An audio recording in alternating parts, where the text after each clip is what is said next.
myself advocate Rizia Parveen என்னோட client பார்த்தீங்கன்னா family case ரிலேட்டடாக ஒரு டவுட் கேட்டிருக்காங்க. அதை நான் இந்த வீடியோவில் எக்ஸ்பிளைன் பண்ணுறேன். இந்த மாதிரி சுச்சுவேஷனில் இருக்கவங்களுக்கு ரொம்ப யூஸ்ஃபுல்லாக இருக்கும்.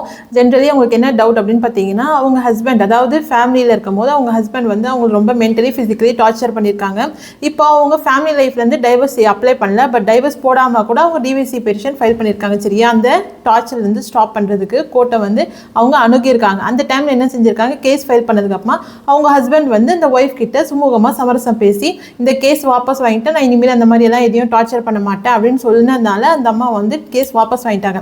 இப்போது திருப்பியும் கேஸ் வாபஸ் வாங்கினதுக்கு அப்புறமா திருப்பியும் இவங்களோட ஆட்டிடியூட் வந்து, அதாவது அந்த ஹஸ்பண்டோட ஆட்டிடியூட் வந்து திருப்பியும் ஃபிசிக்கலி மென்டலி ரொம்ப டார்ச்சர் பண்ணுறாங்க. இப்போ வந்து அந்த கேஸ் திருப்பியும் நான் வந்து போட முடியுமா அவருக்கு அகைன்ஸ்டா அப்படின்ட்டு ஒரு டவுட் தான் கேட்டிருக்காங்க. அஃப்கோர்ஸ் நீங்கள் தாராளமாக செய்யலாம் அந்த வேலையை. சரியா, இப்போது நார்மலாகவே டிவிசி பொறுத்தவரையும் உங்களுக்கு வந்து மென்டலி ஃபிசிக்கலி அவர் வந்து ரொம்ப உங்களை அப்யூஸ் பண்ணுறாரு, டார்ச்சர் பண்ணுறாரு அப்படின்ட்டு உங்களுக்கு தோணுச்சுன்னா நீங்கள் வந்து அது ப்ரொடெக்ஷனுக்காக தான் நீங்கள் ஃபைல் பண்ணுறீங்க.